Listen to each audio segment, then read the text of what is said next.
Qu'est-ce que le cercle? Le cercle Henri Boulade s'est constitué en 2015, à la suite d'une conférence du prêtre égyptien qui a exhorté le public à se rassembler et à agir. Le cercle est la réponse à son appel.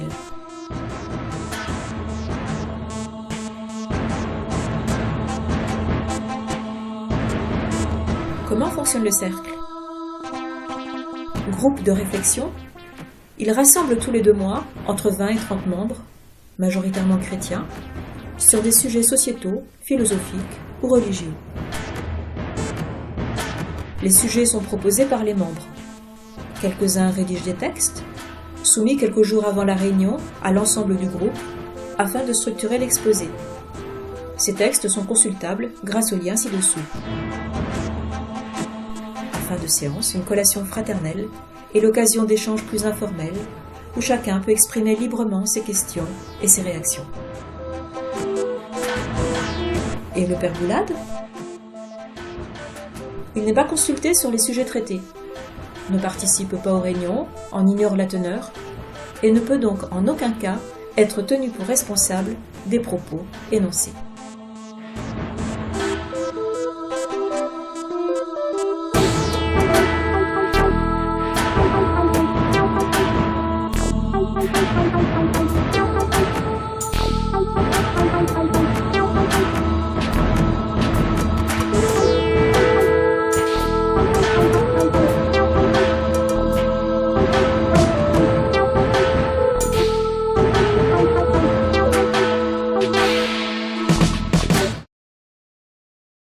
Viens, Esprit de sainteté, viens, Esprit de lumière, viens, Esprit de feu, viens nous embraser, viens, Esprit du Père, sois la lumière, fais jaillir des cieux ta splendeur de gloire.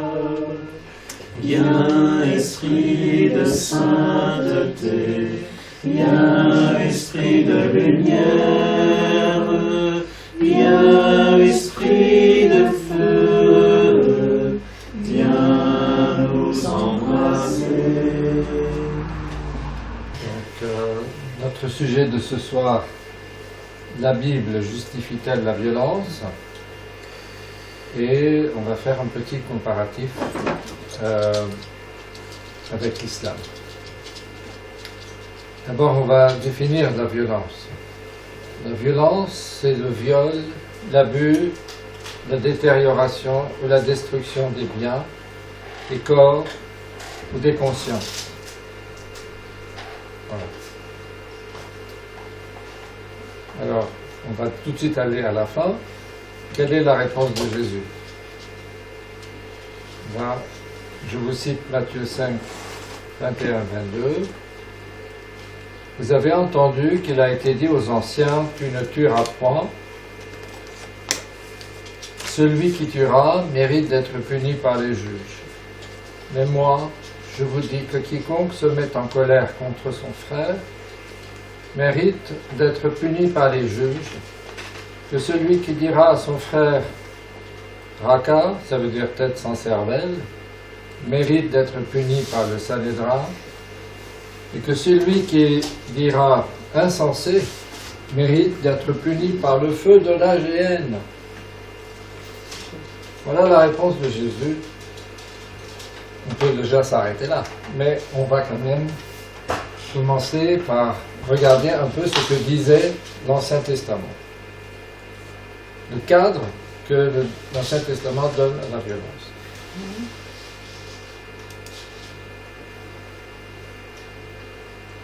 Alors, dans l'Ancien Testament, on voit des textes violents. Par exemple, ce texte tiré de la Genèse. Alors Dieu dit à Noé, la fin de toute chair est arrêtée par devers moi, car ils ont rempli la terre de violence. Voici, je vais les détruire avec la terre. C'est assez violent. Mais j'attire votre attention que c'est Dieu qui parle à Noé, que c'est Dieu qui se permet une violence. Mais cette violence, pour la comprendre, il faut la dire à la lumière du Nouveau Testament, toujours. C'est le Nouveau Testament qui accomplit, qui donne le sens de l'Ancien. Donc, il y a 3 textes du Nouveau Testament qui éclairent un peu ce que voulait dire Dieu à Noé. Ben, je ne vais pas les dire tous les 3 parce que c'est un peu long. Mais je vous lis par exemple un extrait de Luc 17, 26, 30. Ce qui arriva du temps de Noé arrivera de même au jour du Fils de l'homme. Les hommes mangeaient, buvaient, se mariaient leurs enfants, jusqu'au jour où Noé entra dans l'arche. Le déluge vint, et les fit tous périr. Ce qui arriva du temps de Lot arrivera pareillement. Les hommes mangeaient, buvaient, achetaient, vendaient, plantaient, bâtissaient, mais le jour où Lot sortit de Sodome, un pluie de feu et de souffle tomba du ciel et les fit tous périr. Il en sera de même le jour où le Fils de l'homme paraîtra. Le jour de le Fils de l'homme, c'est le jour du jugement. Donc, en fait, ce que je veux dire, c'est que ce texte qui est violent, il ne permet pas aux hommes d'être violents les uns vis-à-vis des autres. C'est un texte qui annonce un jugement en fonction de ceux qui vont accepter, entre guillemets, le baptême symbolisé par l'arche de Noé et qui vont désirer accepter la proposition de salut que Dieu leur fait, et ceux qui rejetteront, qui n'écouteront pas les signes des temps, qui continueront à faire exprès, pas parce qu'ils ne voulaient pas écouter le message du salut. Il y a un autre texte que je pourrais citer, c'est un texte de 1 Pierre 3 qui dit « Cette eau, en parlant du déluge, était une figure du baptême qui n'est pas la purification des souillures du corps, mais l'engagement d'une bonne conscience envers Dieu et qui maintenant vous sauve, vous aussi, par la résurrection de Jésus-Christ. » Voilà c'est comme ça qu'il faut comprendre cette violence. C'est une violence qui vient pas, qui ne permet pas. C'est pas Dieu qui permet aux hommes d'utiliser de la violence. C'est la violence qui va accompagner le jugement en fonction de la décision de tout un chacun d'accepter le baptême ou de le refuser, sciemment, en pleine connaissance de cause. Mais il y a d'autres textes dans la Bible, l'Ancien Testament, qui, là, permettent vraiment une violence des hommes vis-à-vis d'autres hommes. Est-ce qu'au fond, vous entendez bien? Oui. Donc, j'en ai extrait un qui est, je pense, le plus cité. Je pense, d'ailleurs, s'il doit y en avoir beaucoup... Je ne pense pas qu'il doit y en avoir beaucoup d'autres, mais je n'ai pas pu faire une recherche exhaustive. Mais en tout cas, celui-là, c'est Deutéronome, chapitre 20, versets 10 à 14. Je vous le lis. « Quand tu t'approcheras d'une ville pour l'attaquer, tu lui offriras la paix. Si elle accepte la paix et ouvre ses portes, tout le peuple qui s'y trouvera te sera tributaire et asservi. Si elle n'accepte pas la paix avec toi et qu'elle veuille te faire la guerre, alors tu l'assiégeras, et après que l'Éternel, ton Dieu, l'aura livré entre tes mains, tu en feras passer tous les mâles au fil de l'épée. Mais tu prendras pour toi les femmes, les enfants, le bétail, tout ce qui sera dans la ville, tout son butin, et tu mangeras les dépouilles de tes ennemis que l'Éternel, ton Dieu, t'aura livrés. » C'est violent, ça. Bon, nous y reviendrons plus tard quand nous aborderons l'islam. Parce que les musulmans justifient les violences qui ont été accomplies par l'islam par cet extrait. Donc nous y reviendrons. Alors, ce texte, vraiment, je n'ai pas fait une recherche exhaustive, mais vraiment, il n'y a pas beaucoup d'autres textes que celui-là, qui appelle à la violence, et on y reviendra tout à l'heure. Donc là, je vais vous parler des versets dans la Bible qui rejettent la violence. Donc là, c'est pas un, là aussi, c'est pas exhaustif. C'est pas un, c'est autant que vous voulez. Mais je vous en ai choisi quelques-uns. Par exemple, Genèse 5, versets 8 à 12. Après la rupture d'alliance entre le couple originel et Dieu, ça c'est en Genèse 3, Caïn tue son frère Abel. Réponse de Dieu, qu'as-tu fait? La voix du sang de ton frère crie de la terre jusqu'à moi. Un autre extrait, cette fois-ci de Lévitique 19, verset 17. Tu ne détesteras pas ton frère dans ton cœur, mais tu veilleras à reprendre ton prochain. Ainsi, tu ne te chargeras pas d'un péché à cause de lui. Une autre, c'est Michée, verset 2, chapitre 2, versets 1 et 2. Malheur à ceux qui méditent l'iniquité et qui forgent le mal sur leur couche. Au point du jour, ils l'exécutent, quand ils ont le pouvoir en main. Ils convoitent des champs et ils s'en emparent, des maisons et ils les enlèvent. Ils portent leur violence sur l'homme et sur sa maison, sur l'homme et sur son héritage. Bon. Malheur à celui qui se comporte comme ça. Bon, j'en ai encore plusieurs, je ne vais pas tous les dire, mais croyez-moi, dans la Bible, il y en a pas mal qui sont dans cet esprit de rejet de la violence. Peut-être encore un.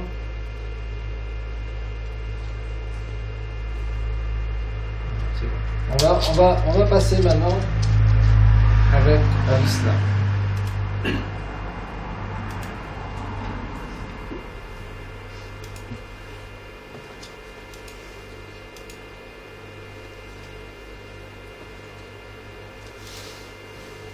Alors, est-ce qu'il y a des versets dans le Coran qui appellent à la tolérance?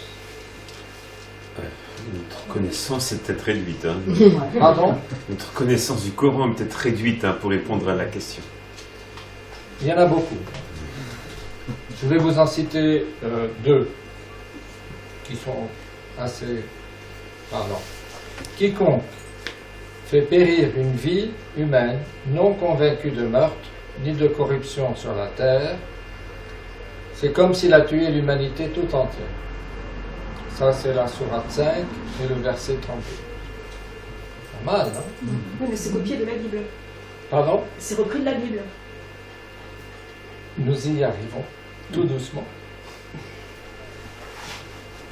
Une autre, même si c'est pris de la Bible, s'ils en font acte légal, si ce verset a une valeur légale vis-à-vis des musulmans, c'est parfait. Bon, maintenant, un autre, il n'y a pas de constriction dans la religion.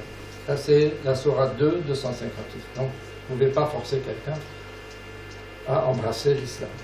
C'est pas mal. Oui, mais ils le font quand même. Bon. Alors, quel est le problème?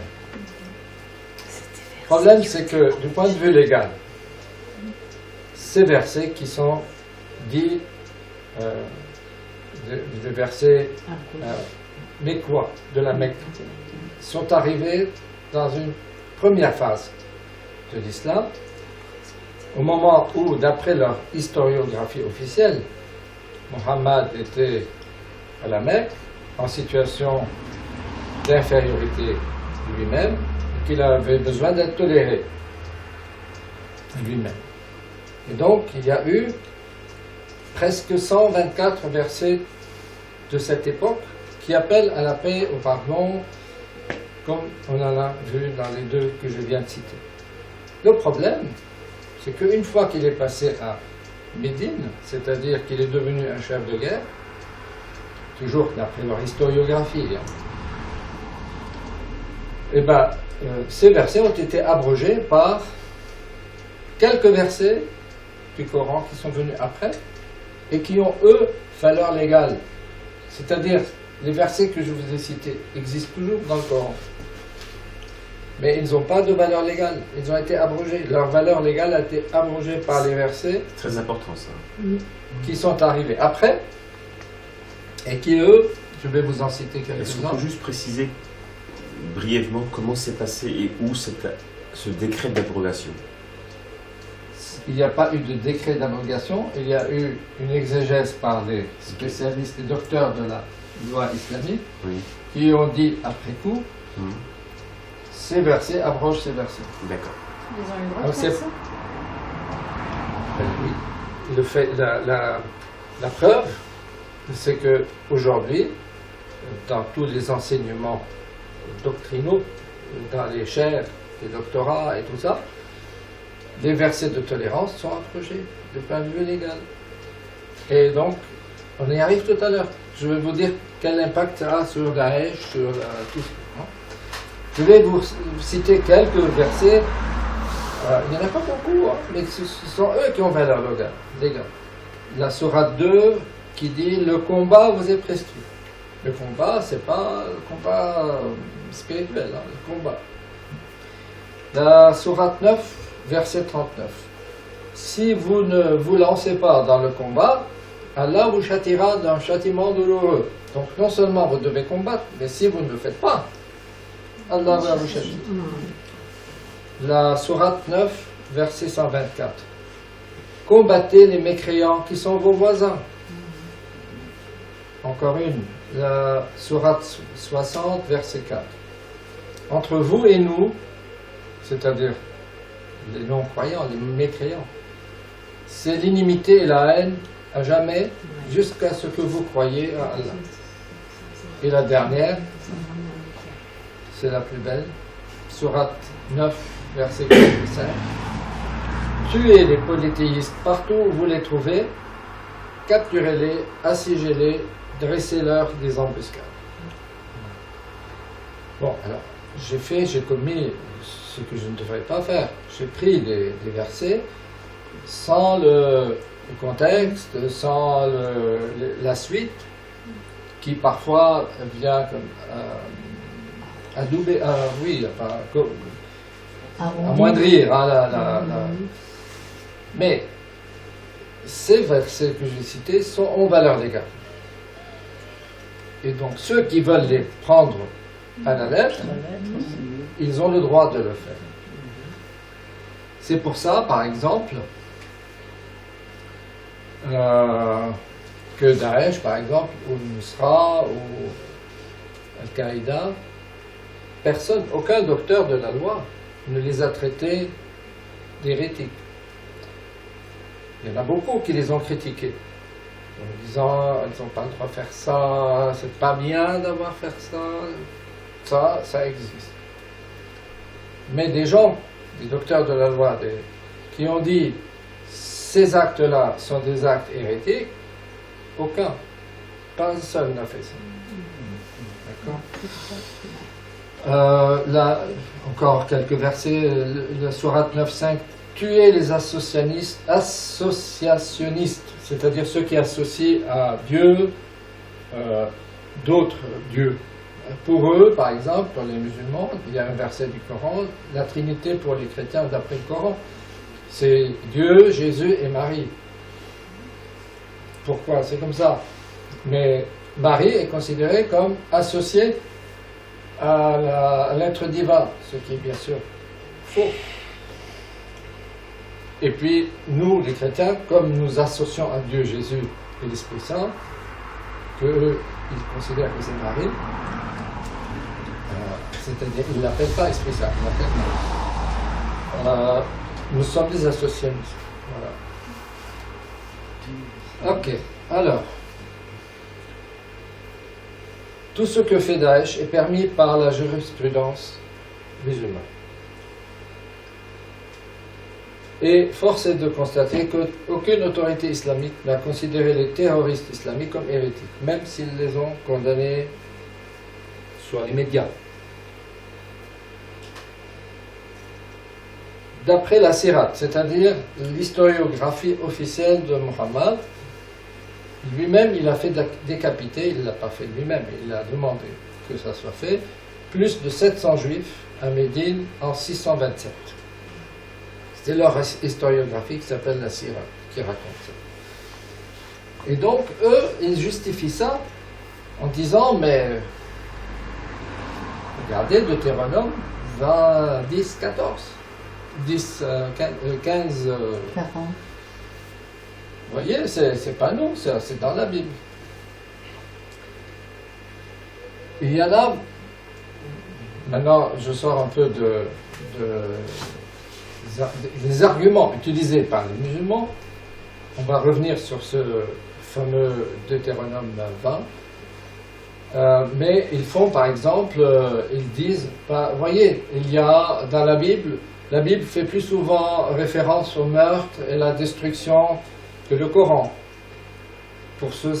Pour dire ça, ils se basent sur les travaux de certains chercheurs américains qui ont, par ordinateur, sorti le mot meurtre, le mot tuer, le mot détruire dans la Bible, dans le Nouveau Testament, dans l'Ancien Testament, et ils ont comparé au nombre de fois où ces mêmes mots reviennent dans le Coran.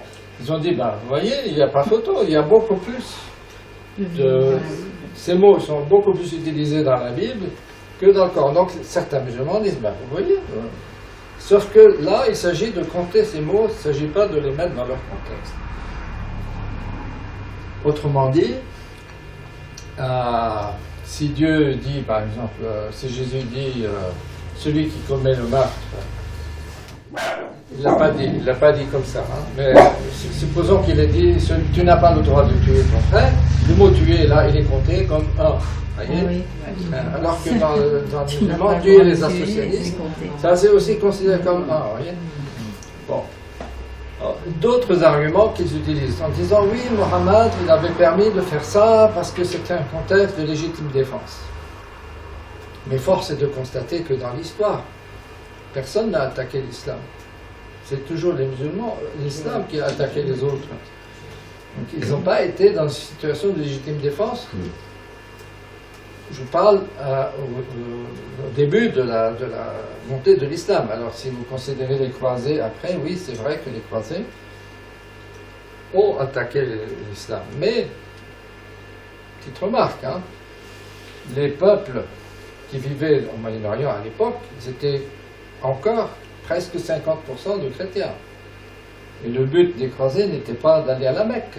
Ce n'était pas l'islam qui était visé. Le but était juste de sécuriser la route de Jérusalem. Qu'il y ait eu des exactions de fait, on est d'accord. Je ne suis pas en train de dire que les croisés c'était bien tout ce qu'ils ont fait, loin de là. Mais voilà, l'argument de légitime défense, il ne tient pas compte, il ne tient pas. Voilà. Alors, ensuite, il y a la justification de la violence pratiquée par la citation du Deutéronome 20, 10, 14. Bon, alors, le problème, c'est comment aborder ce verset que je vous ai lu tout à l'heure. Il faut l'aborder dans le contexte dans lequel il a été mis. Alors, le contexte, c'est un peu avant, Deutéronome 18, donc là c'est Deutéronome 20, là c'est Deutéronome 18, avant, où il est spécifié à Israël, qui est dans le désert, qui va rentrer en terre promise. Lorsque tu seras entré dans le pays que l'Éternel ton Dieu te donne, tu n'apprendras pas à imiter les abominations de ces nations-là. Ce verset, c'est celui qui va préparer et contextualiser le verset de Deutéronome 20, 10, 14. 10, 14, ok? C'est-à-dire, on n'est pas dans un contexte où tu as le droit de faire ça dans les combats, tu peux rentrer dans les villes et tu peux prendre les mâles, les tuer. Pas du tout. Il s'agit d'un contexte très particulier où Israël, qui est dans le désert, qui est encore un enfant spirituel, va être en contact dans la terre promise avec les Cananéens. Et les Cananéens, qu'est-ce qu'ils faisaient? Ils sacrifiaient leurs enfants à Dieu Baal, ils faisaient la prostitution sacrée, j'en passe les meilleurs, c'était des païens. Or, cet enfant spirituel au contact d'une civilisation plus développée que la sienne, parce qu'eux, ils étaient des tribus nomades, hein, et ils vont arriver dans des pays structurés avec des États, avec l'écriture, avec la législation, avec l'art, avec tout ça. Donc ils vont être confrontés à ces gens-là, avec leurs valeurs à eux. C'est pas eux qui vont convertir les Cananéens, c'est les Cananéens qui vont en faire des... Voilà, donc dans ce contexte-là, et pour éviter que Israël ne soit lui-même devienne païen, Dieu leur avait dit, quand vous rentrerez dans la terre promise, dans ce contexte-là, et uniquement dans ce contexte-là, vous allez pouvoir faire ça, ça et ça, ok? Mais c'est pas une permission qu'ils donnent comme ça. Faites ça que vous voulez, quand vous voulez, et allez faire la guerre, et prenez les femmes des... Ça, c'est ce que font les musulmans. L'islam, justement, c'est ce qu'il fait. L'islam, il conquiert un pays. Soit vous acceptez l'islam, soit vous dites non. Si vous êtes chrétien, on vous laisse la vie, mais vous devez payer et vous n'êtes pas considéré à égalité comme citoyen, comme etc. Mais si vous n'êtes ni l'un ni l'autre, coupe la gorge, on vous prend vos biens, on vous prend vos femmes, et on en fait des esclaves. Voilà. Alors, pareil, le Deutéronome 10-14 est suivi par d'autres versets qui vont aussi, là, compléter le sens. C'est justement Deutéronome 20, verset 15-18.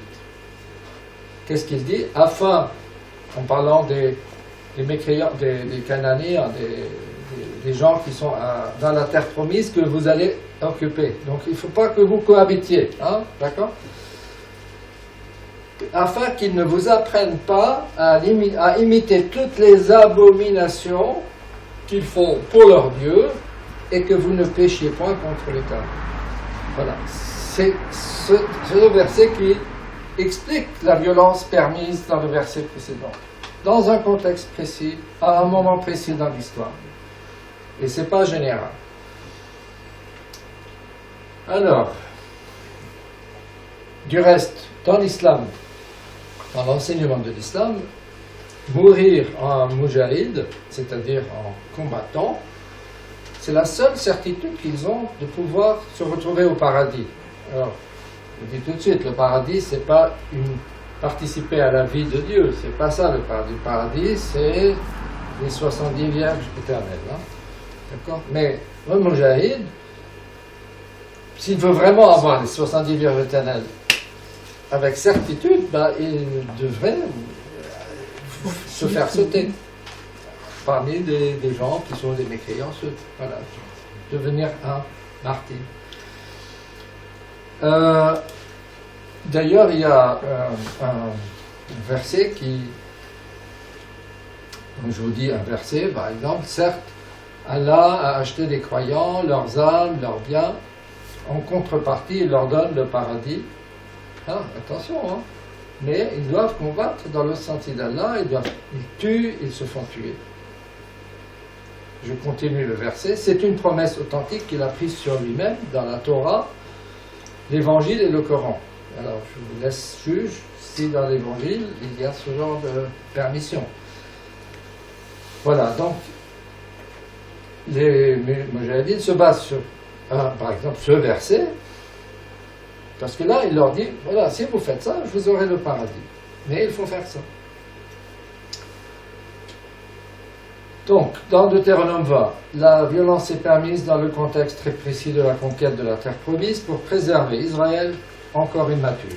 Dans l'islam, les docteurs de la loi se sont appuyés depuis la fin du IXe siècle sur certains versets coraniques, la sirat, c'est-à-dire l'historiographie officielle de Mohammed, et les hadiths, c'est-à-dire les commentaires de ce que Mohammed a dit, qui ont été écrits 200 ans après ce qu'il a dit, pour justifier la violence vis-à-vis de tout opposant à l'expansion de l'islam. Voilà la différence.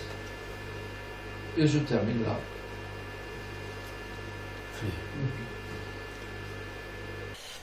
Mais je n'aborderai pas du tout ce qui a été dit à l'instant en ce qui concerne l'islam. Parce que quand j'ai lu le sujet de la soirée, bizarrement, je me suis arrêté sur la première partie, à savoir comment considérer la violence dans la Bible. Donc ce sera vraiment ça, la visée de ce que je vais essayer de vous faire émerger dans l'esprit. D'accord ? Alors, ça a commencé, et on souvent, pour l'abbé qui est là, on aime par moments aussi se répondre, hein, pas forcément une seule même ligne en fait. Hein. Et c'est tout à fait symptomatique par donner une définition de la violence. Mais la définition qui a été donnée, elle est, pourrait-on dire, juste dans notre culture.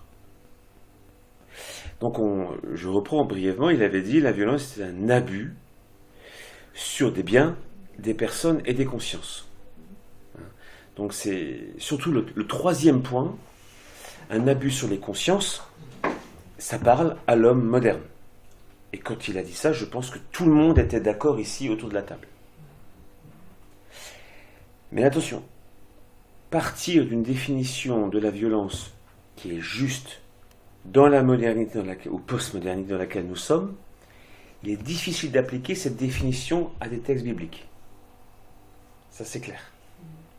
Par exemple, cette définition-là, là je parle sans avoir préparé parce que c'est ce que je réagis à la définition, aura du mal à faire la différence entre violence et la force que Dieu veut exercer dans des événements ou sur des personnes. Comme il y a une force qui s'exerce sur nous, si on a cette définition qui vient d'être donnée d'un abus sur les biens, les personnes et les consciences, tout exercice de la force qui va donc nous forcer, hein, en fait, on est bien d'accord, on va voir des passages, peut être donc considéré comme un abus. Et le contexte de l'Église aujourd'hui va dans ce sens. Je ne dis pas que c'est bien ou mal, hein, mais... Donc, pourquoi je dis ça ? Parce que c'est très moderne de voir la personne et le respect de sa conscience. Je ne dis pas que c'est bien ou mal, hein. C'est juste que c'est une réaction d'aujourd'hui, une réaction moderne. Mais qui a ses limites, si on applique cette définition à ce qu'on va voir maintenant, parce que ça pourrait donc dire que tout exercice de la force, comme on va le voir maintenant, est irrecevable. Si on considère que il y a équivalence entre force et violence, considérant que, je le reprends, un abus sur les biens, les personnes et les consciences.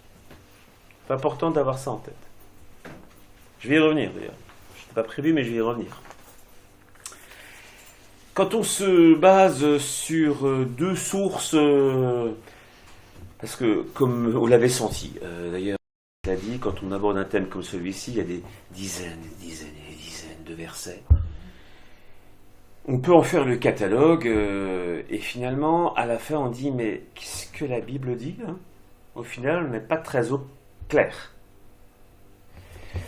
Alors, il y a une autre méthode, celle que j'ai utilisée, c'est partir de points de la tradition, entre autres saint Thomas d'Aquin et le Concile de Trente, qui aborde aussi, étonnamment, cette question-là, dans, entre autres, dans son catéchisme, c'est plus que le Concile, c'est le catéchisme du Concile de Trente, quand il va aborder la question délicate de la mise à l'épreuve de l'homme, comment l'homme est tenté, il y a soit la tentation démoniaque, ou la tentation divine, au sens où il y a l'épreuve.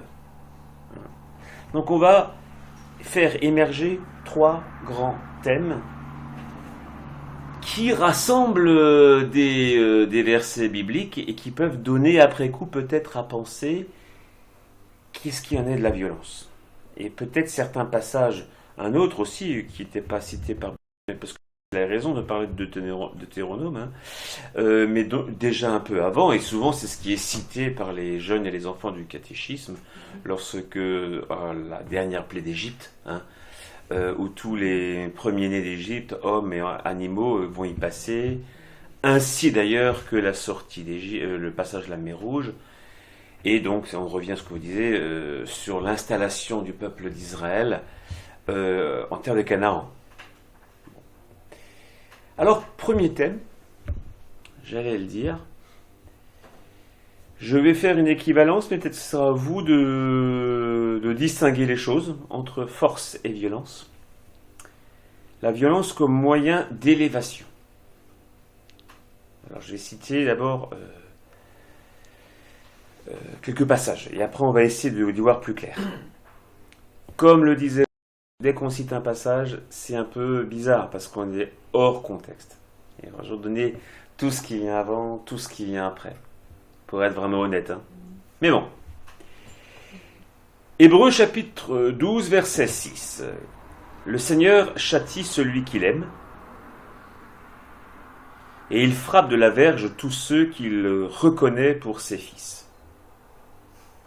Donc là, par rapport à la définition, waouh, ça semble contradictoire. On semble visiblement percevoir à travers ce verset qu'il y a une force extérieure à nous qui va, si on cite le passage, nous châtier et frapper.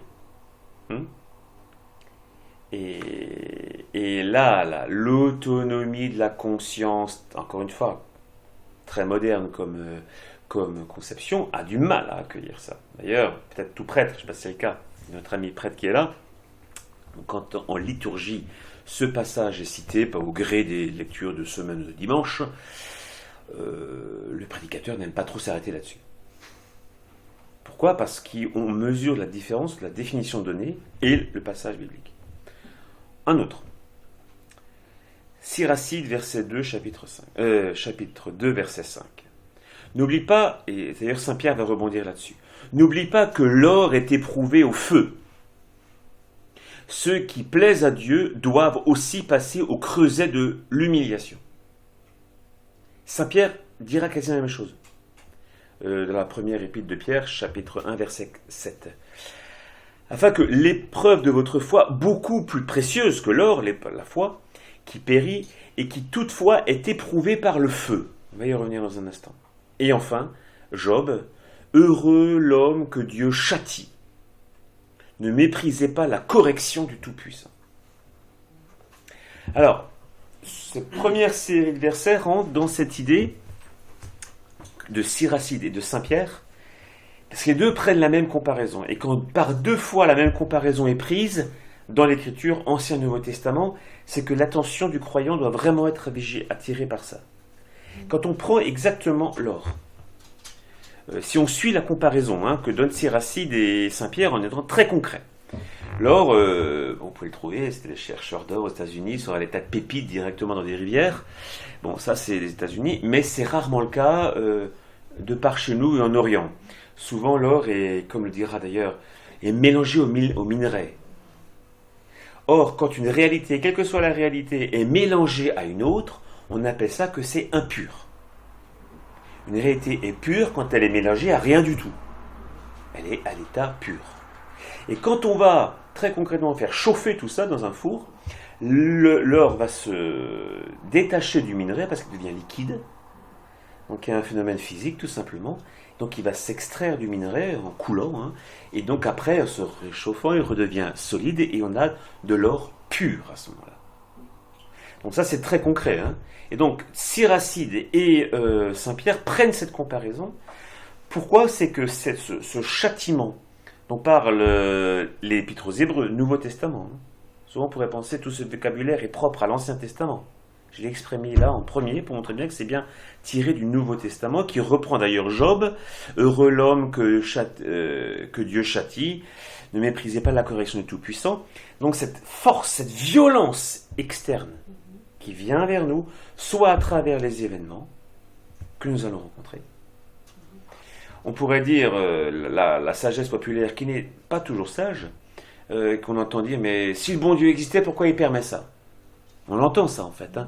Donc comme par là derrière, comme le Dieu est bon, le bon Dieu, et que là, objectivement, on a devant nous une situation de douleur, il ne peut pas le permettre, il ne peut pas le vouloir. Pourtant, l'Écriture sainte peut envisager qu'il le permette. En vue de quoi? De ce processus de l'or qui se détache du minerai. Autrement dit, appliqué à la vie du croyant, l'épreuve va extraire la vie, L-A, plus loin, V-I-E, hein, pas la vie à l'apostrophe, la vie du croyant de ces, là je reprends un terme plutôt thomiste, de ces habitus mauvais qu'on appelle un vice. Saint Paul, souvent dans les deuxièmes épîtres, dans les deuxièmes parties de ses épîtres, après avoir donné un côté très doctrinal et plus moral, et il appelle toujours à ne prenez pas votre liberté pour faire n'importe quoi. Hein. Donc il dit très bien, ne soumettez pas votre vie à la chair, mais renouvelez votre esprit, non pas dans le monde, mais par l'Esprit du Seigneur. Donc ça vient toujours en deuxième partie d'épître, comme pour dire, l'épreuve va être le creuset qui va permettre, parce qu'il y a une certaine violence qui est dans la situation que le croyant ou la communauté va vivre, on l'avait vu avec l'Apocalypse l'an dernier, il y a 2 ans, et comme acculé à une plus grande perfection. C'est en écho, on a Dieu vomit les tièdes dans l'Apocalypse. Quand vous avez ce passage, la tiédeur, c'est celui qui s'est installé dans son aisance. Je vous renvoie au premier chapitre de l'Apocalypse. Et l'épreuve vient comme percuter avec force et violence cette aisance qui ramollit et qui conduit à cette tiédeur dont parle l'Apocalypse. Et donc, là, la Bible envisage la possibilité, on le voit, en vue d'un plus grand bien, qu'est la sainteté. Et le Seigneur parle de la vie éternelle, en fait. Hein. Il le dira, si ton œil te conduit à pécher, arrache-le. Le pied, la main, c'est pareil. Pourquoi? Parce qu'il y a un bien supérieur. Donc la Bible, dans le Nouveau Testament, envisageant ce bien supérieur, l'accessibilité à la vie éternelle, pour aboutir à ça, la violence qui nous est exercée contre nous, et des fois même volontairement, la tradition spirituelle parlera de purification passive, autrement dit, ce qui nous tombe dessus qu'on ne cherche pas, ou de purification active, où on se fait soi-même violence, dans certains cas, pour ce bien supérieur. Donc, premier passage, première thématique, où il y a une acceptation de la violence, et ceci fait partie encore aujourd'hui de la vie de l'Église, en fait. Hein. Un prédicateur, quelqu'un qui accompagne spirituellement quelqu'un, s'il n'a pas cet arrière-fond-là, et qui voit qu'une personne, son accompagné, son dirigé, appelez ça comme vous voulez, passe par une phase où il est secoué par les événements de la vie, s'il n'a pas cet arrière-fond biblique, il ne comprend peut-être pas l'œuvre de Dieu qui est en train de se faire dans la vie de la personne, et que Dieu permet cette violence, parce qu'il y a un bien supérieur à atteindre. Heureux l'homme que Dieu châtie, ne méprisez pas la correction des Tout-Puissants. D'accord? Donc là, bien sûr, ça vient percuter un aspect très, très, très, très fort de la modernité qu'on appelle le libre arbitre, où on ne tolère pas qu'une pression externe se fasse sur nous. Et au sens biblique, cette correction, cette violence des événements n'est pas un abus. On pourrait le penser aujourd'hui, mais sur l'Écriture, non, c'est pas un abus, c'est un bien. Tout père de famille qui va corriger son fils ou sa fille, c'est ce qu'il veut dire. Bien, ça c'est l'élément, à mon avis, principal. Il y en a 2 autres qui sont importants, mais celui-là, si on n'a pas compris, on ne peut pas voir les passages de l'Écriture sainte où Dieu rentre en colère. Et c'est pas la colère de Zeus qui est vexé, qui va lancer un éclair depuis l'Olympe, ou je ne sais où d'ailleurs, en raison d'une vexation. Hein. C'est la colère divine, et la violence qui s'ensuit, c'est « je veux t'arracher du mal dans lequel tu t'embourbes, et je le ferai avec force ». Et dans certains cas, même si tu ne le veux pas, regardez Saint Paul. Il voulait aller à Damas pour persécuter les chrétiens. Il n'y avait pas de volonté personnelle de se convertir. Ça s'impose à lui. Hein? Pourquoi? Parce que Dieu reste maître. Donc là, on pourrait dire ce qui s'est passé sur le chemin de Saint-Damas, il tombe par terre, il est dans une sorte de cécité, après les écailles vont tomber, il a dû se faire une sacrée commotion cérébrale au passage, hein, mais il y a une certaine violence physique qui s'est faite, pas seulement de conscience, même physique. Mais je t'arrache à ce que tu es en train, là où tu t'enfonces, et maintenant ta vocation qui va se révéler. Et souvent, le processus de vocation, encore aujourd'hui, passe par une certaine violence, et pas toujours très doux, quand Dieu vient dans la vie de quelqu'un. Vous avez compris ? La violence, la force, comme moyen d'élévation. Bon.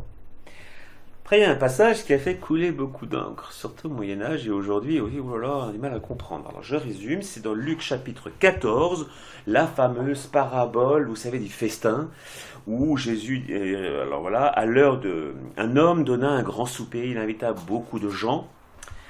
À l'heure du souper, il envoya ses serviteurs dire aux conviés « Venez, car tout est déjà prêt, magnifique ». Mais tous, unanimement, se mirent à s'excuser. Vous comprenez, hein, celui-là qui va d'abord acheter son champ, un autre dit qu'il a 5 paires de bœufs à essayer, un troisième vient de se marier, hein, vous connaissez le passage. Le serviteur de retour rapporte ses propos à son maître. Alors le maître de la maison, irrité, dit à ses serviteurs « Va promptement sur les places dans les rues de la ville et amène ici les pauvres, les estropiés, les aveugles et les boiteux. » Le serviteur dit « Maître, ce que tu as ordonné à être fait, il y a encore beaucoup de place. » Souvent on s'arrête ici dans la lecture liturgique et la suite intéressante. Et le maître dit au serviteur « Va dans les chemins, le long des haies, bon, et ceux que tu trouveras, contrains-les à entrer, afin que ma maison soit remplie. » Hein? Contrains-les. Et là, attention, c'est une parabole, et toutes les paraboles parlent du royaume des cieux, hein, c'est pas simplement une histoire agricole, voilà. Et là, donc du coup, on pourrait dire, est-ce que le Seigneur veut contraindre les personnes à rentrer dans le royaume des cieux? Alors, la postérité de ce passage, très concrètement, qu'est-ce qu'elle a eu comme implication concrète? Là, je ne fais pas de la philosophie, je fais un peu d'histoire. C'est-à-dire, qu'est-ce qui s'est passé à partir de ce texte-là? Il y a eu saint Thomas d'Aquin qui est passé par là, qui s'est forcément penché là-dessus. Et qui va vouloir comprendre que dit la volonté divine à travers ce mot, cette expression, contrains-les à entrer. Ça touche qui et de quelle manière? Saint Thomas d'Aquin dit, ça ne peut pas toucher ce qu'on appelait à l'époque les infidèles. Autrement dit, ceux qui ne sont pas baptisés. Ça ne peut pas, parce qu'ils n'ont pas la foi. Et saint Thomas d'Aquin dira très bien dans la somme théologique que la foi est un acte qui est éminemment libre. C'est-à-dire qu'on ne peut pas forcer seulement de l'extérieur. Non, ce n'est pas la foi. Non, c'est une soumission externe, mais ce n'est pas la foi au sens propre du terme où la personne, comme dirait le Concile Vatican II aujourd'hui, donne son plein assentiment à la révélation. Et ça, par essence, ça peut que venir de la personne. Si c'est extérieur, si c'est forcé, c'est la tête ou le genou qui s'agenouille, mais il n'y a rien de réel à l'intérieur. Donc ça vaut rien. Donc saint Thomas d'Aquin est très clair là-dessus. Ça ne concerne pas les incroyants. Très clairement. Alors ça concerne qui? Ça concerne ceux qui ont déjà reçu la grâce. Ceux qui ont été baptisés. Ceux qui ont reçu les sacrements. Mais qui se sont égarés. Qui ont dévié, soit dans l'hérésie, il y a eu beaucoup d'hérétiques, hein, déjà durant l'Antiquité, durant le Moyen-Âge, enfin encore aujourd'hui il y a des hérétiques, hein. Mais donc parce qu'ils ont reçu la grâce, et des passages qui sont dit, passe à qui on a beaucoup donné, on demandera beaucoup, c'était l'évangile de dimanche, hein. Donc saint Thomas d'Aquin va dire, il faut tout faire pour les ramener à la rectitude de la foi qu'ils ont un jour eue. Et que par leur faute ou par leur faiblesse, leur égarement, ils ont dévié. Et donc, cette contrainte, contraignez-les à entrer, saint Thomas d'Aquin la prend de cette manière-là. On va les contraindre physiquement, s'il le faut. On va les contraindre par des prédications, on va les contraindre par des mesures restrictives au plan social. Saint Thomas d'Aquin, dans son système, voit ça de manière tout à fait cohérente. Aujourd'hui, ça paraît aberrant de dire ça, dans la culture dans laquelle nous sommes. Mais comme le bien de l'âme est premier, s'il va pâtir, donc souffrir, au point de vue social ou au point de vue physique, à ce moment-là, c'est moins grave, dans le contexte de saint Thomas d'Aquin, parce qu'il faut ramener à la foi celui qu'il a eu mais qui s'est égaré. Parce qu'il est de la famille, il est fils de Dieu, et donc par conséquent, il faut le contraindre à revenir. Et ça pouvait être même une violence, au sens tout à fait caractérisé de ce qu'on a dit tout à l'heure, physique en fait. Voilà, donc aujourd'hui, c'est sûr que dans le contexte du XXIe siècle, ça paraît hors de portée. Mais le contexte du Moyen-Âge envisage tout à fait ça. La culture l'accepte. Pourquoi ? Parce que la foi est un bien supérieur à la liberté individuelle. Et là, vous voyez que si ça nous choque aujourd'hui, c'est que la liberté individuelle est devenue la valeur suprême de la société dans laquelle nous habitons et nous vivons. Et si la valeur suprême est précisément la liberté individuelle que rien ne peut contraindre, ce que dit saint Thomas d'Aquin dit, parce que tu as reçu la grâce et que tu la perds, on doit tout faire pour t'y ramener.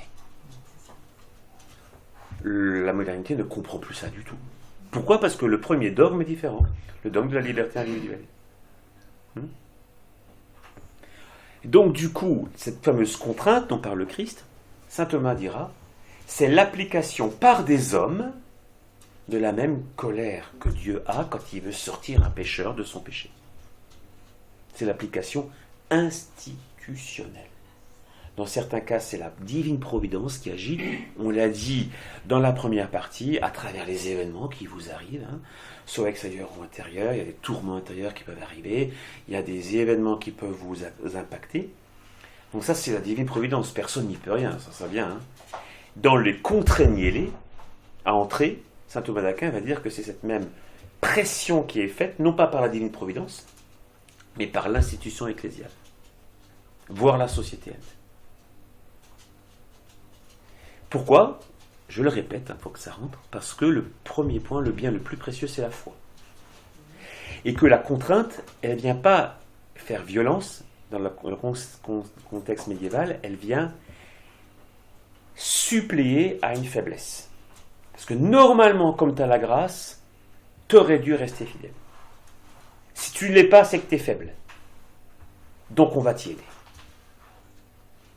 Et bien avant saint Thomas d'Aquin, si vous lisez la magnifique règle de saint Benoît, le fondateur des bénédictins, enfin, c'était pas fondateur à l'époque, bref, il a écrit une règle qui fait toujours autorité, je veux dire, chez les bénédictins, chez les cisterciens, excusez-moi, je vois un chien, déjà je parle mal, oui.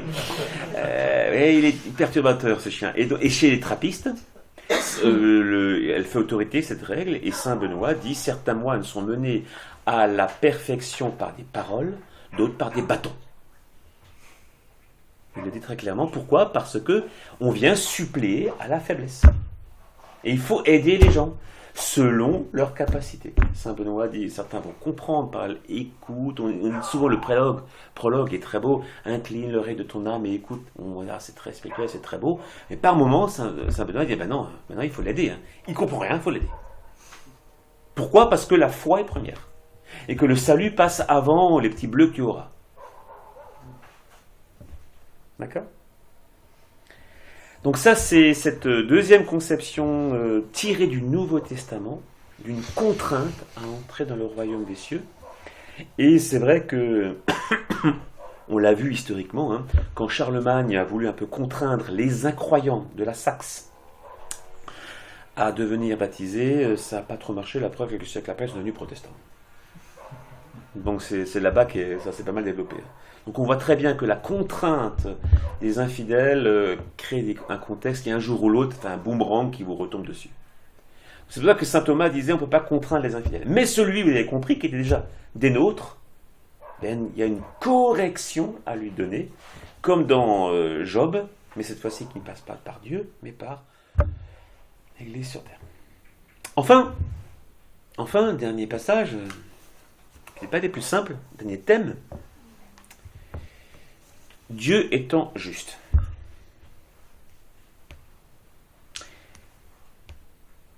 Et la justice n'est pas une vertu morale chez lui. Ça, c'est un peu technique en théologie. Nous, la justice est une vertu morale. On peut être juste, on peut être injuste. Hein? En Dieu, c'est son être. Donc il ne peut pas agir autrement que ce qu'il est. Nous, si, on est fils de Dieu, mais malheureusement on peut agir comme fils de ce monde, voire fils de l'adversaire. Mais Dieu, quand on dit Dieu amour, c'est pas qu'il est, il aime comme nous on est amoureux, je sais pas, enfin, on a de la charité, il est l'amour. Il est la justice, il est la miséricorde, il est la science, il est tout ça. Donc il ne peut pas agir autrement que ce qu'il est. Ah, une fois qu'on a compris ça, qu'on l'a reçu, le mal et le péché sont une contradiction fondamentale face au bien et à la vérité. Et comme il est infiniment juste, il doit poser une limite au mal. L'Apocalypse parle de ce fameux feu, étang de feu dans lequel l'adversaire sera plongé, enfin beaucoup de choses comme ça. Hein. L'Ancien Testament, voilà. Là, je cite par exemple Isaïe 13, 11. Je punirai le monde pour sa malice. Pas au sens, encore une fois, de Zeus qui est vexé, mais je mettrai une limite à la malice. Parce que je suis infiniment juste. Et que le mal, au sens, le mal par rapport à une action qui nie la bonté, ou le mal qui nie la vérité, ça c'est l'erreur. Je dois mettre une limite. Parce que je suis infiniment juste. Et les méchants, pour leur iniquité, je ferai cesser l'orgueil des hautains, j'abattrai l'arrogance des tyrans.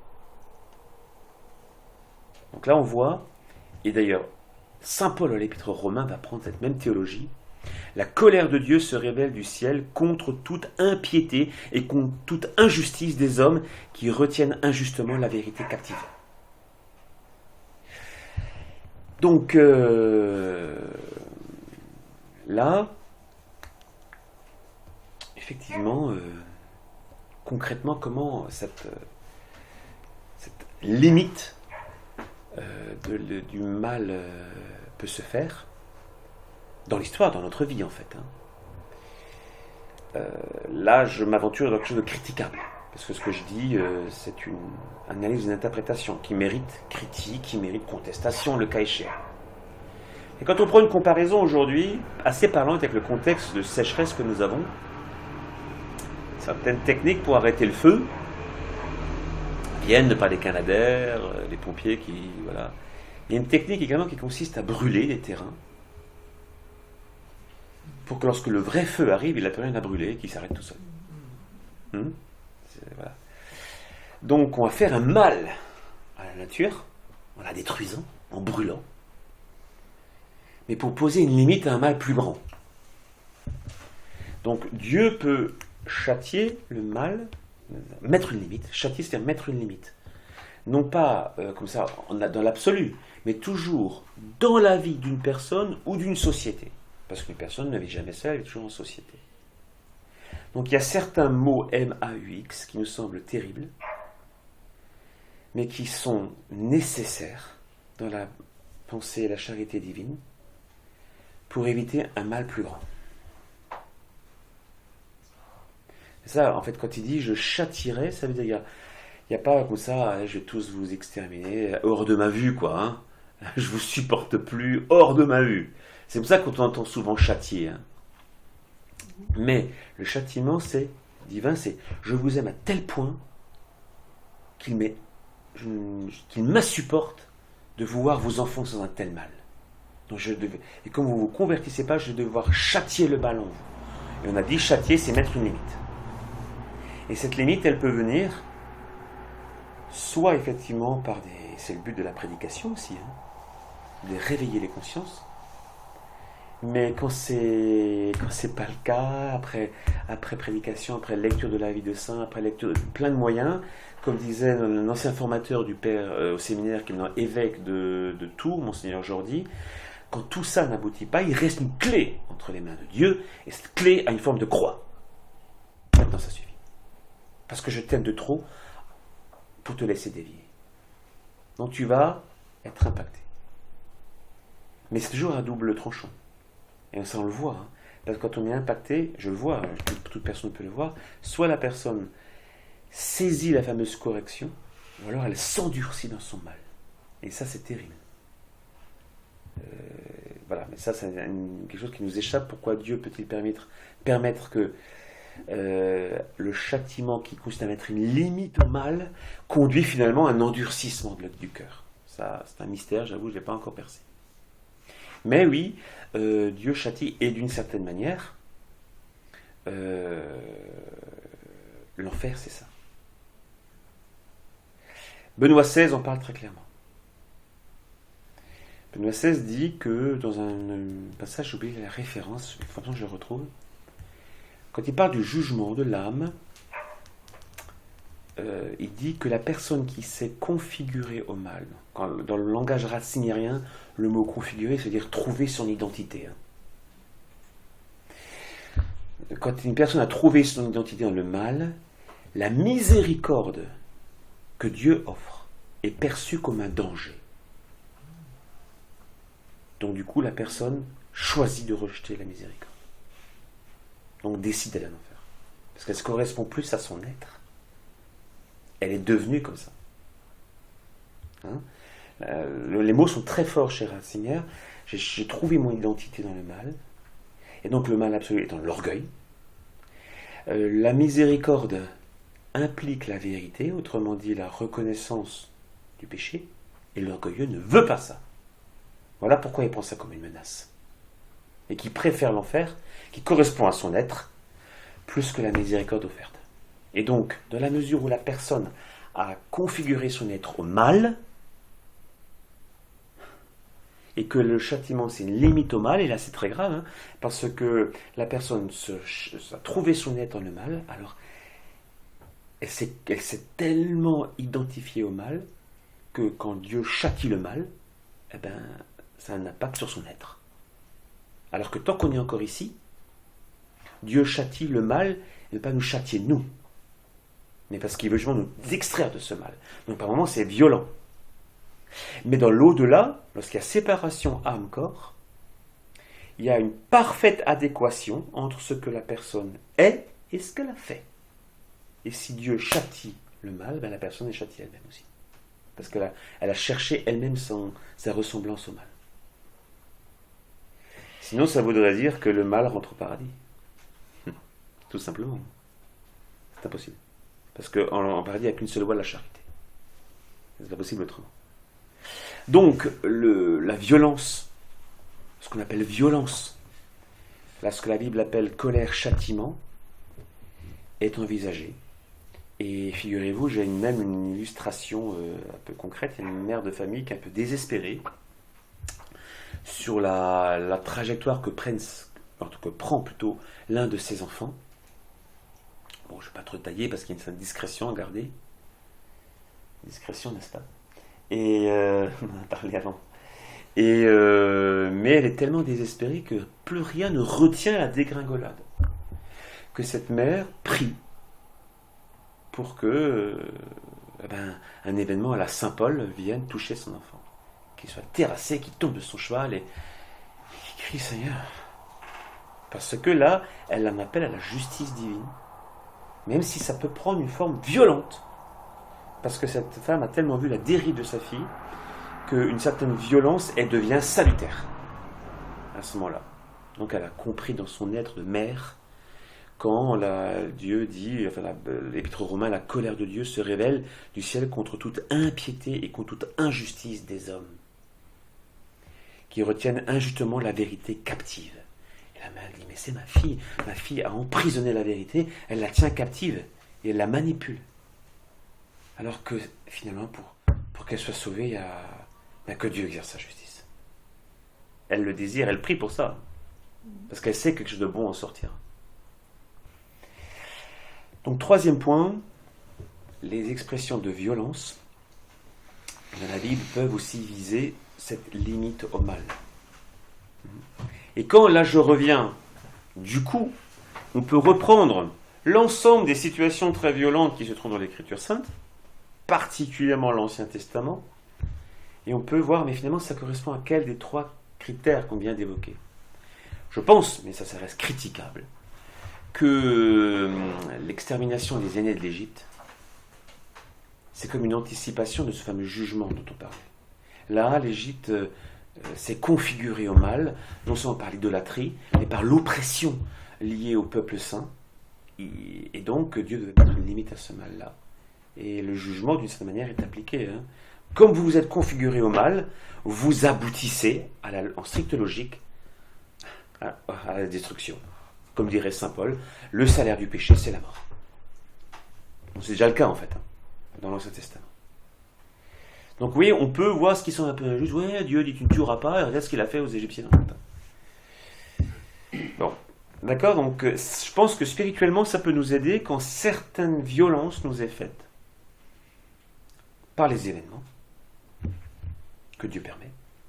Et selon le deuxième critère de saint Thomas d'Aquin, forcez-les à entrer, peut-être dans certains cas, certaines lois de l'Église, qu'on trouve dures et violentes, ont pour but de nous faire de nouveau rentrer dans la grâce.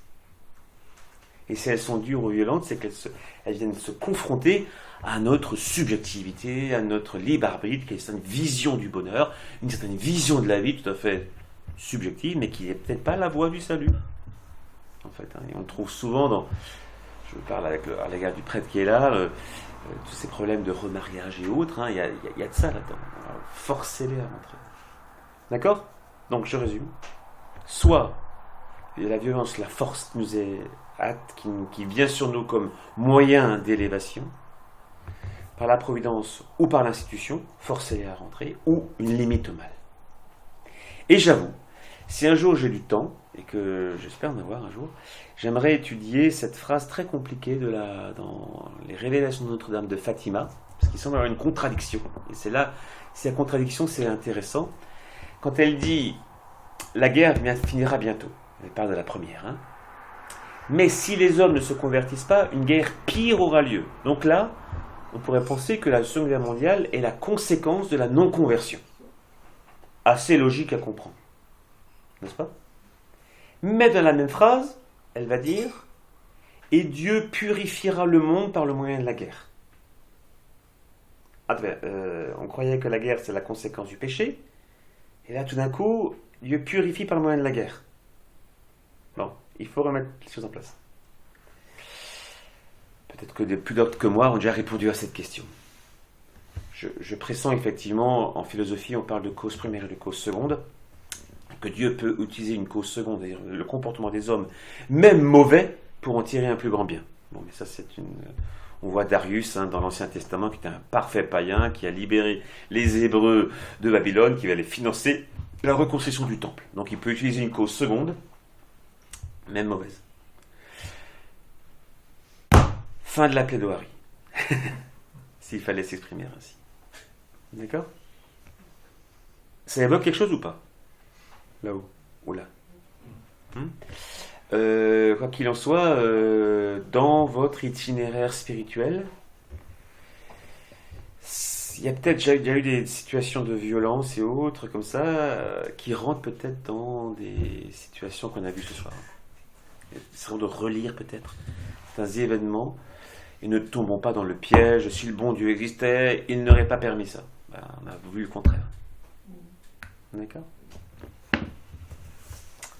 Bien.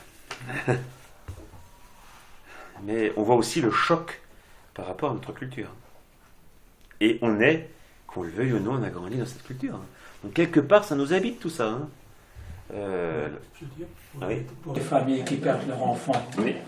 Je pense que c'est tout à fait logique ce raisonnement. Cette réaction, plus cette réaction, oui, cette réaction. Oui. C'est incompréhensible. Oui. Alors après, il y a la famille ou les parents, ils doivent pouvoir surmonter ça. Tout à fait. Et là, c'est le temps. De toute façon, dans toute démarche spirituelle, il n'y a pas de réponse toute faite, c'est toujours un cheminement. Quel que soit ce qui arrive, il y a un cheminement. Et la réponse toute faite, même si elle est percutante, elle ne va pas soulager la souffrance. Même si, effectivement, il y avait souvent, quand ça arrive, je ne sais pas si vous l'avez déjà vu, quand les funérailles viennent, ces familles-là prennent souvent dans les propositions de première lecture, les lectures de la sagesse. Certains ont pris cette mort comme un châtiment, mais Dieu avait retiré d'un monde mauvais cette personne-là, en fait, hein, là, je suis de mémoire. Donc, ça donne à réfléchir, en fait, hein, celui de la sagesse, où on voit en parallèle comment cette mort de l'innocent est vue, comme prématurée, ce qu'on vient de dire, en fait, hein, mais le sens profond qu'elle a derrière. Dieu l'a retiré d'un monde mauvais. Souvent, les personnes qui perdent un enfant, avec le temps, s'y retrouvent un peu dans cette lecture de la sagesse. Mais cela dit, ça reste assez percutant. Et alors, du coup, là, on fait un peu de philosophie spirituelle, c'est que quand ceci vient, alors c'est des jeux de mots de bas étage, j'en ai conscience, mais ça donne quand même un peu des fois à réfléchir. On cherche pourquoi, souvent le pourquoi, en un mot. C'est-à-dire, comment ça se fait que? C'est quoi la raison que mon fils est mort, ou ma fille? Au pourquoi en deux mots, c'est-à-dire en vue de quoi? C'est-à-dire, qu'est-ce que ça va produire en nous, dans notre famille? Quoi ça va faire bouger les lignes, cette mort, en fait, hein? Et ça, c'est le cheminement. Vous dites quoi? Un cheminement. Ah oui, ça c'est clair. Et ça, la réponse, on l'a par la suite. Mais jamais tout de suite. Hein. Voilà, quand on voit tout ce que ça va faire bouger. Donc là, ça reste douloureux, ça reste l'absence, mais il y a une fécondité, c'est-à-dire qu'il y a des choses nouvelles qui sont advenues. Hein. Très clairement. Qu'est-ce qui est pire que la mort? Le péché. C'est la mort spirituelle. Aujourd'hui, la valeur absolue de notre société, c'est la mort. Tu meurs, fini. Ça, c'est le maximum. Mais il y a quelque chose de plus grave, c'est que tu meurs et que tu ne vois pas le visage de Dieu pour l'éternité. C'est la perspective dans laquelle je comprends tout ce que vous avez dit. Oui, sur la foi, quoi. Tu as besoin, Dieu veut que tu vives. Et donc il est capable de te violenter un petit peu pour que tu vives. C'est bien ça. C'est de l'amour.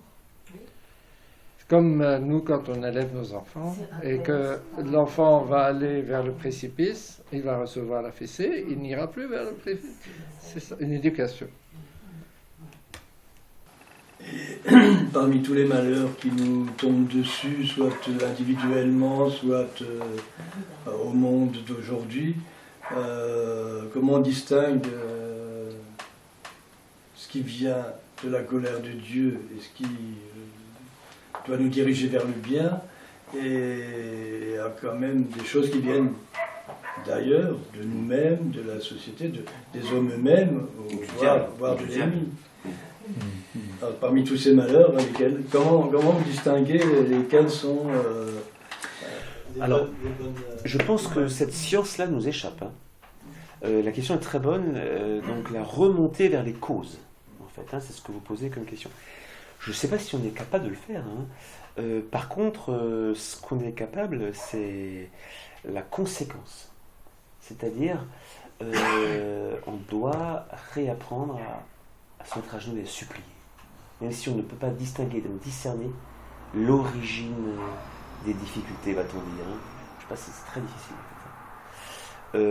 Mais en tout cas, que ceci pousse vraiment à la conversion, en fait, comme disait Notre-Dame de Fatima, en fait. Hein. Sinon, si les personnes s'entêtent, parce que Dieu veut notre salut, il peut peut-être nous envoyer des épreuves encore plus loin, jusqu'à ce qu'on comprenne, quoi, en fait. Hein? Parce que... Mais dans l'histoire, Dieu n'a jamais envoyé des comètes là, qui se sont écrasées sur la Terre. La punition de la trahison à la première alliance, c'est-à-dire la première apocalypse qui a eu lieu en 70 après Jésus-Christ, c'est pas Dieu qui a envoyé une comète ou du feu du ciel qui a fait exploser le temple. Il a laissé faire la logique des hommes. Et ça a abouti à ce que les Romains détruisent le temple. Et c'est comme ça qu'il agit dans l'histoire. La colère de Dieu n'est pas d'envoyer des projectiles, c'est de laisser les hommes aller jusqu'au bout de leur bêtise. Parce que ça va leur amener le châtiment de toute façon. C'est ça qui est... c'est comme ça que je la comprends, la colère de Dieu. C'est de laisser les hommes faire toutes les bêtises qu'ils veulent jusqu'au jour où ça va leur amener une telle catastrophe qu'il y aura peut-être, pour certains en tout cas, Une rédemption. hein, ce que vous disiez tout à l'heure, il y en a qui vont persister jusqu'au bout. Oui. Mais une grande partie va se dire, finalement, est-ce que j'ai vraiment choisi le bon chemin? Est-ce qu'il ne faut pas que je retourne en moi, comme l'enfant prodigue dans la fameuse parabole de l'enfant prodigue, qui à un moment donné, il fait un retour sur soi. Et ça, en hébreu, c'est très fort. C'est vraiment le teshuva, c'est le retournement du cœur, où on voit l'énormité de la perspective dans laquelle on était, grave, hein, et la volonté de revenir vers Dieu. Donc ça, c'est la teshuva, le retournement du cœur. Le déluge par rapport à ça, c'est quoi? Donc c'est précisément, c'est cette volonté divine de mettre une limite au mal. Donc là, c'est bien la troisième catégorie, très clairement en fait. Hein. Oui. Mais le déluge, il est très clairement spécifié, qu'il y a l'arc-en-ciel après. Oui. Donc, je ne sais pas si le déluge a vraiment eu lieu, mais si ça a été écrit comme ça, c'est pour nous dire quelque chose de spirituel. Et ce quelque chose de spirituel, c'est que le salut se fera en montant sur le bateau.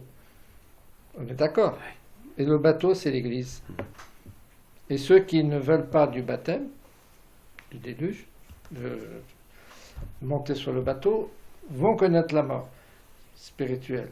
Je pense que c'est ça le sens qui nous est donné. Est-ce qu'il y a vraiment eu un déluge dans l'histoire? C'est pas à moi de vous répondre. D'ailleurs, même quand je suis rentré au séminaire, le supérieur, qui était un être redoutable, nous disait pour que vous deveniez de bons prêtres, je serais obligé de vous faire souffrir. Donc là, c'est la première catégorie. Et il a tenu parole? Plus qu'on espérait.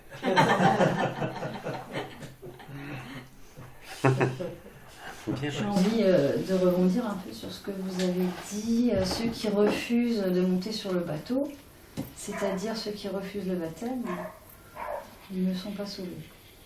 Ouais. Donc si on refuse le baptême... Excusez-moi. Vous l'avez dit vous-même, refuser le baptême. Il y a des gens qui sont nés en Chine, qui n'ont jamais entendu parler du Christ. Mais le jour où ils seront morts, ils vont voir Jésus sur la croix. Et là, ils vont devoir décider. Ça s'appelle le baptême du désir. Est-ce que je renonce à tout ce que j'ai été et j'accepte, et ça c'est le baptême déjà du désir, ou je veux surtout pas qu'on me dérange, laissez-moi vivre comme j'ai toujours été. Oui, maintenant je parlais dans nos sociétés, on va dire, christianisées.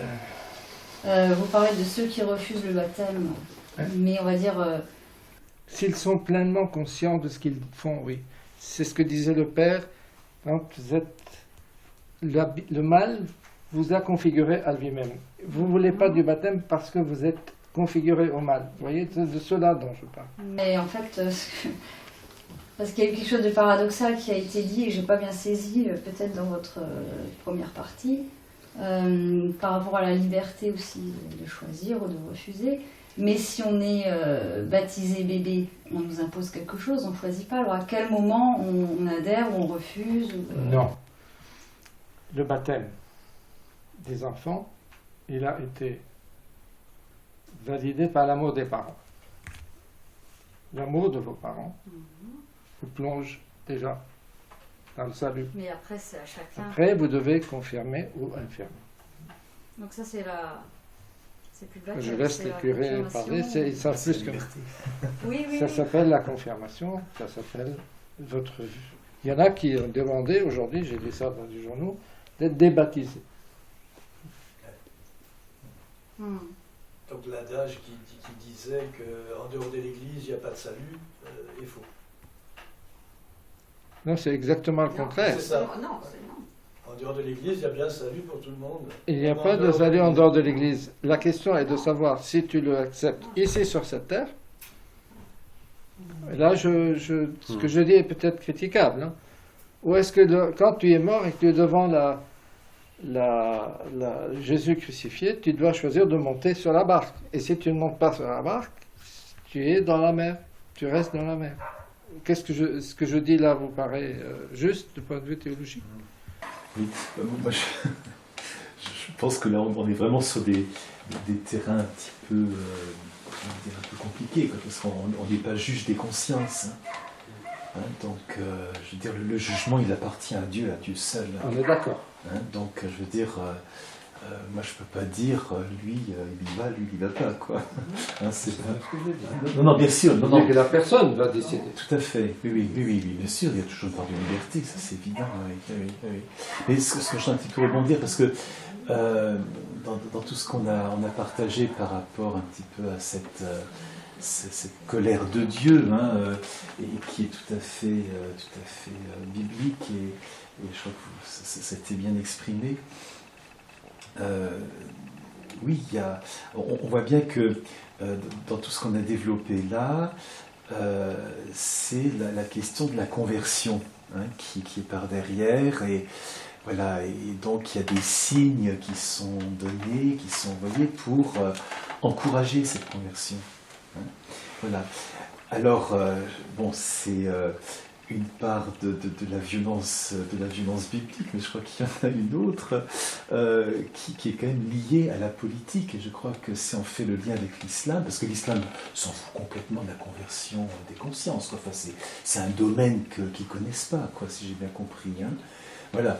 Et donc on voit bien qu'on est dans une autre logique, qui est justement l'alliance entre le politique et le religieux, et dans un projet de conquête. Hein, voilà.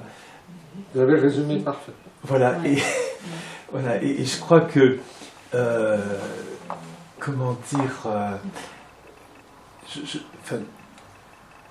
quand je vous écoutais, Père, parler justement de la violence qui contraint justement pour ramener de l'erreur vers la vérité, etc., ça a quand même donné la torture, ça. L'acquisition. Hein, pas simplement l'acquisition, mais je pense vraiment à la torture, hein, aussi. Hein, et donc, voilà. Et on voit bien que ce soit l'acquisition et tout ça, les choses se sont faites parce qu'il y avait le support temporel qui collaborait avec l'Église.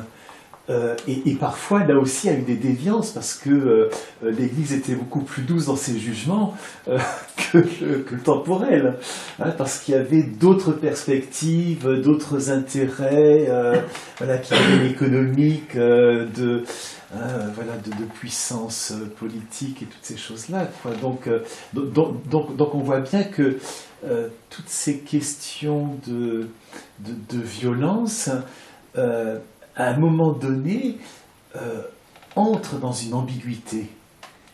Et cette ambiguïté-là, il faut vraiment la discerner aussi. Hein, on évoquait Charlemagne qui a contraint les Saxons. Voilà, bon, ça, ils pensaient être dans le vrai, mais à un moment donné, c'était aussi le problème des hérésies. Il y avait tellement ce lien entre le politique et le religieux que forcément on ne pouvait pas appartenir à un État, un royaume, si on n'était pas dans la même adhésion religieuse que le souverain. C'est ce qui explique les violences par le séculier par rapport... Voilà, c'est ça. Ouais, hein.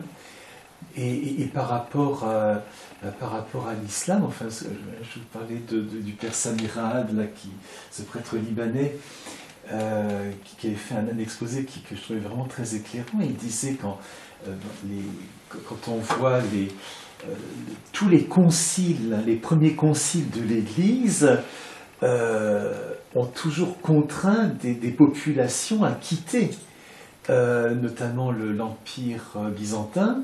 Hein, et ces populations hérétiques sont souvent réfugiées en Arabie. Hein, et Mahomet, il a rencontré des communautés de chrétiens hérétiques. Hein, donc, des communautés hérétiques. Hein. Et donc, voilà.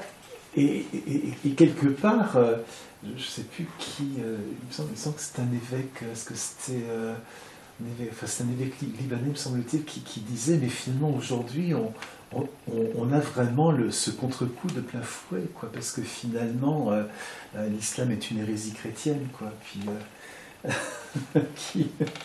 qui nous saute à la figure aujourd'hui. C'est ce que je disais tout à l'heure en disant, quand nous faisons des bêtises, y compris l'Église, quand elle fait des bêtises, elle doit payer le prix, tôt ou tard. C'est une correction.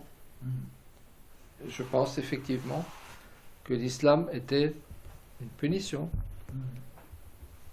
qui a été donnée vis-à-vis de l'orgueil de certains dans l'Église. Et puis, un moyen comme Darius de tout à l'heure, un moyen aussi, enfin Darius peut-être pas, comme les Assyriens par exemple, vous savez, ou les Babyloniens, ou les Romains qui ont détruit le temple.